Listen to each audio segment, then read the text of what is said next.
So I saw this. This has been circulating along the blogosphere. I first saw it from Fiorella Isabella from the Convo Couch. Shout out to the Convo Couch. And I retweeted it, and I want to share it with you guys. Check this out. All right, so let's go back. Here, let me do a big view for you. There we go. Yeah, here we go. So there's Bernie. Let's go ahead and get some sound going here. Really want change. Vote for somebody who comes from the working class, not a billionaire, who understands working class issues, is going to stand up and fight for the working class. That's it, we'll let you go. Your polling numbers here in Iowa have gone down a little bit. No, you're looking at one poll which the media seems to like to talk about. And so, how do Bernie Sanders rise to the top of the polls here in Iowa? Actually, if you look at the reports of polling since the last debate, guess which candidate has gone up the most? Thank you very much. Mic drop. Boom. Really want change. Vote for somebody who comes from. So there you have it. This guy, hey, your polling numbers down. He's like, no, you're looking at one poll, and that's all the media continues to talk about. I've actually gone up. And the guy goes, and then the guy's walking into him. You saw that. He keeps walking into Bernie. Look, I'll repeat this, and I've said this before. Whenever there is an interaction between a journalist and a politician, if you ever find yourself rooting for the politician, it's because journalism has failed.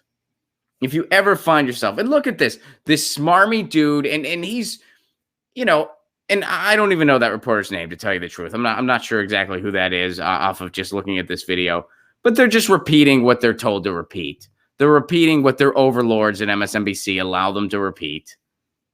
And here we go. Let's watch it one more time. The working class. Start at the beginning. Working class, not a billionaire, who understands working class issues. So now he's getting ready for his gotcha moment. Going to ask about the poll. Your polling numbers here in Iowa have gone down a little bit. No, you're looking at one poll which the media seems to like to talk about. And so, how do Bernie Sanders rise to the top of the polls here in Iowa?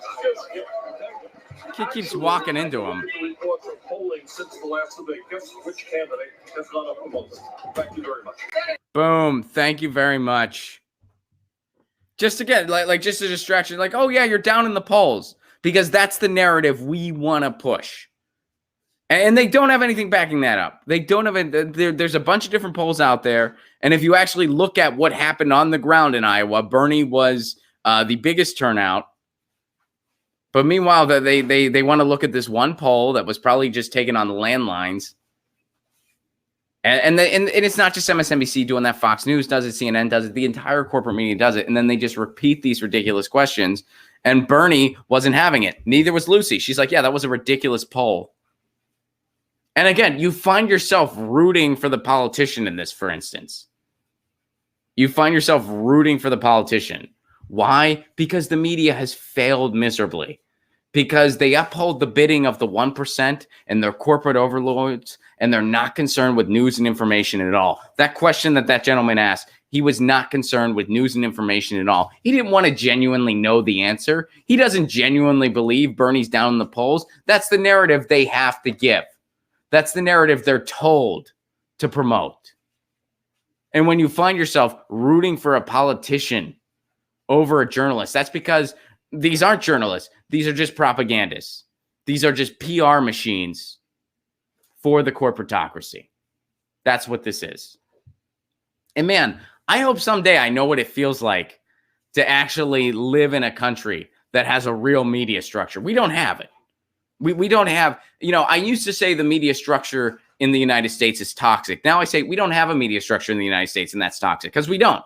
We just have a completely unregulated, unchecked corporate takeover of news and information. And there's no transparency rules. So MSNBC doesn't have to tell you 24 hours a day that they are owned by Comcast. CNN doesn't have to tell you 24 hours a day that they are owned by Time Warner. Fox News doesn't have to tell you that they're owned by a businessman propagandist named Rupert Murdoch. They don't have to tell you that, because there's no transparency rules. And if they did have to tell you that, everybody in the country would be like, wait a second, these entities have no business being in news and information. You're right. They don't. And they're not doing information. They're doing propaganda. And that's why you see, for instances like this, where some journalist asks some ridiculous leading question about a bogus poll, walks into Bernie Sanders, and you just get a funny moment online. So there you go. But it was kind of funny. He just mic dropped. And Bernie Sanders, Tulsi Gabbard, they all need to just have more mic drop moments where they just don't put up with it anymore. And they just say, you know what? No, you're wrong. Here's what's really going on. Because those moments, they're not going to be portrayed as sexy on cable news. But what they will do, they will go viral on the internet.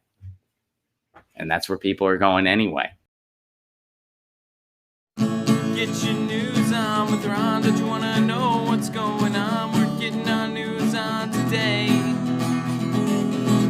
Get your news on with Ron. Don't you want to know what's going on? We're getting our news on today. Yeah, yeah, yeah. You can tweet me an article at Ron Placone. We'll go through it together and make it our own. Get your